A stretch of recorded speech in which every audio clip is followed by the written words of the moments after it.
Fresh News vous est présenté par Sony Xperia. Bonjour, nous sommes le mercredi 3 décembre 2014, troisième case à ouvrir pour tous ceux qui ont entamé le calendrier de l'avant lundi, ou avant-dernière pour tous ceux qui, comme Sylvain, ont déjà bouffé tous les Kinder en 2 jours. S'il vous plaît, on ne juge pas, ce jeune homme est grand et musclé et il a besoin d'énergie. Allez, c'est parti pour le Fresh News du jour, et de l'énergie. This is funky fresh. This is funky fresh. Pick up on a mustard crack and grab your double cheese and fries. Qui a dit que les Google Glass étaient mortes et enterrées? Bon, ok, c'est moi.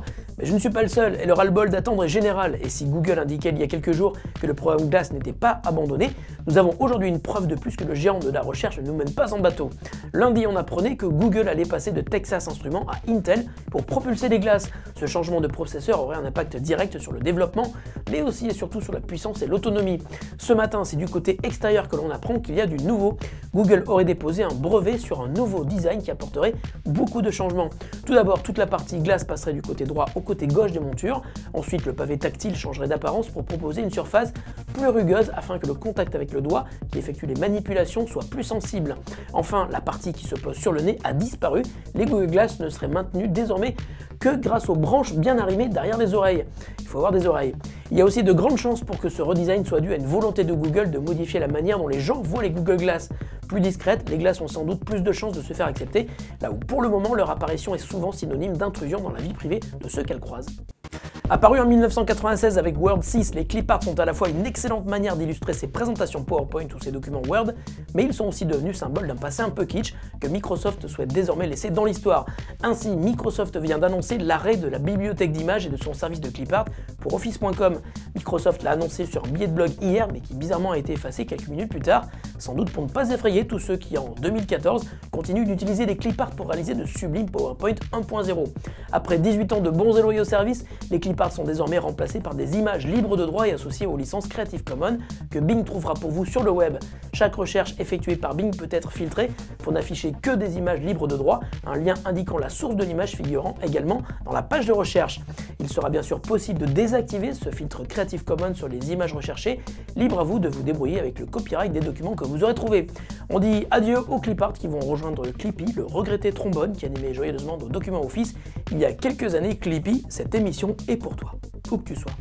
Apple a depuis longtemps compris que le marché de l'éducation était un vivier pour y proposer ses produits, mais également un excellent moyen d'habituer les étudiants aux Mac et aux iPads afin de les transformer en clients fidèles durant leur vie active. L'iPad est notamment présent dans les écoles américaines depuis longtemps, mais il est aujourd'hui en petite perte de vitesse et pour la première fois, le nombre d'iPads achetés par les écoles américaines a été dépassé par le nombre de Chromebooks. Sur le dernier trimestre, il a ainsi été vendu 720 000 portables de Google contre 702 000 iPads. La raison de ce succès est simple, basé sur le cloud et les Chromebooks sont beaucoup plus simples à déployer dès qu'une mise à jour est disponible. Le Chromebook est doté d'un clavier, ce qui le rend un peu plus productif et le prix est bien entendu un argument déterminant. Les premiers Chromebooks coûtent 2 fois moins cher qu'un iPad et sur des centaines de milliers de produits achetés, l'économie est loin d'être négligeable. Le succès du Chromebook a été long à venir, mais pour la première fois, il semble que l'on ait enfin une preuve tangible de son efficacité sur un marché important comme celui de l'école. Ce succès pourrait apporter de la crédibilité à celui que Microsoft, de son côté, considère toujours comme un faux portable dans ses pubs anti-Google.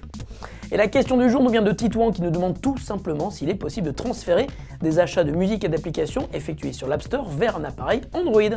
Salut Titouan, eh bien malheureusement c'est non. Il s'agit de 2 magasins de contenu très différents et surtout concurrents, tu n'as donc aucune possibilité de pouvoir transférer les achats de l'un vers l'autre. En revanche, tous les morceaux que tu as achetés sur iTunes Store sont bien à toi, tu peux en faire ce que tu veux, alors pourquoi ne pas tout simplement les importer dans Google Music? Si jamais tu es bloqué par les DRM ou les formats de certains d'entre eux, n'hésite pas à exporter des MP3 directement depuis iTunes. Une fois que tu les uploads sur ton compte Google Music, ils font partie de ta bibliothèque et tu peux les retrouver depuis un appareil Android. Concernant les applications, pas de miracle, si tu as payé sur iOS, il faudra repasser à la caisse sur Android. Mais pour les applis gratuites, tu verras que rares sont les applis iOS qui n'existent pas sur Android. Fresh News c'est terminé pour aujourd'hui. Attention, demain il y a une incertitude, non pas sur le temps, mais sur la diffusion ou non d'un Fresh News. Je serai à l'étranger, je ne suis pas sûr de pouvoir y tourner une émission, donc ça sera la surprise. Attention, couvrez-vous, dehors il fait méga froid et embrassez qui vous voulez. Enfin, pas n'importe qui non plus. Salut et bonne journée. Fresh News vous a été présenté par Sony Xperia.